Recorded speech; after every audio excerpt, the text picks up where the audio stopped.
Hello and welcome to Middle School Speaks, where middle schoolers discuss controversial topics.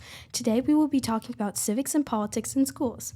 My name is Kira and I'm a 7th grader. I think that civics should not be taught in schools. My name is Adara and I'm 13. I think civics should be taught in schools. Hey Kira, why don't you give us some background on civic education? Civics education was introduced in the 1830s and continued to be taught until the 1960s due to controversy, among other reasons. Adara, why do you think that this should be changed? I think students should learn civic education because it helps spread political diversity and exposes students to new ideas. Vishanu Viju, a high schooler, said that you can learn a lot from classmates with different views. Having a different view is a really important part of healthy disagreement. Also, if students are mature enough to learn about topics like addiction or depression, shouldn't they be able to learn about the diversity of political opinions, navigate theirs? Diversity is important. You're right on that. In order for kids to make good decisions, they need to be aware of their choices. I do get where you're coming from. However, discussing politics anywhere can bring up issues. The prefrontal cortex is the part of the brain that does the decision-making, prioritizing, planning, etc. According to the National Institute of Mental Health, the human brain doesn't complete the entire process of development until the average age of 25.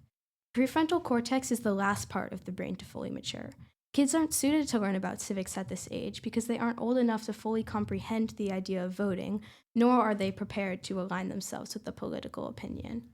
Even though the voting age is 18, don't you think that students shouldn't explore civics at 11? It's simply not a good idea. On the contrary, I think 11 to 13 is the perfect age group to start grasping the idea of political views and civics. With the internet exposing kids to many subjects like politics, and even families could be encouraging students to find similar political alignments to theirs. Students are bound to feel confused and lost without basic foundations of politics.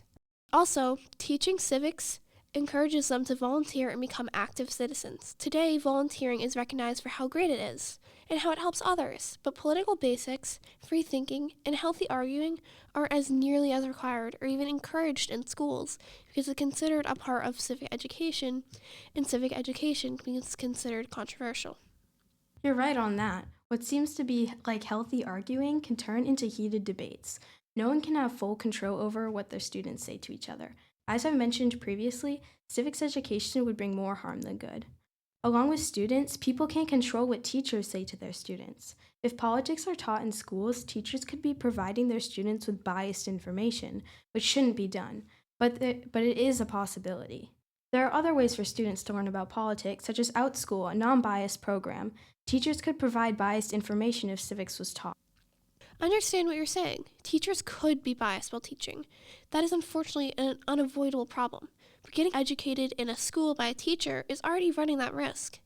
How is it different if a teacher teaches their students a biased version of history than a biased version of basic civic education? So I'm proposing a solution. What if teaching civics was a position that could be shared by a few teachers who've been confirmed unbiased to any party that would travel to other schools? In the Hampton School District, we are lucky enough to get guest speakers that give us insight and information that correlate to what we are learning in our classes. This would be a great chance for students to get enough information to guide themselves. I just don't see how this will provide a solution. Teachers can't be confirmed unbiased because that's not how it works. Guest speakers have just as high of a chance as teachers do to directly influence the opinions of who they're teaching. There would be many loopholes in the system if politics was taught that way. They might learn more information from people outside of the school district that are well educated on the topic of civics, but that would also come with risks that just can't be avoided. And a lot of stress comes with making a decision on what you believe in, especially when you're new to the idea. With all the anxiety that comes with the daily load of schoolwork and drama, students don't have the mental capacity to welcome such a powerful topic into the curriculum. The American Psychological Association conducted a survey that showed that 69% of adult voters experience stress related to the political election. That's a great point. I'm starting to truly understand why civic education is such a controversial topic. Although I still stand by my original opinion, why don't we just agree to disagree? I think for now, that's a great idea. Thank you for tuning into this episode of Middle School Speaks. Until next time.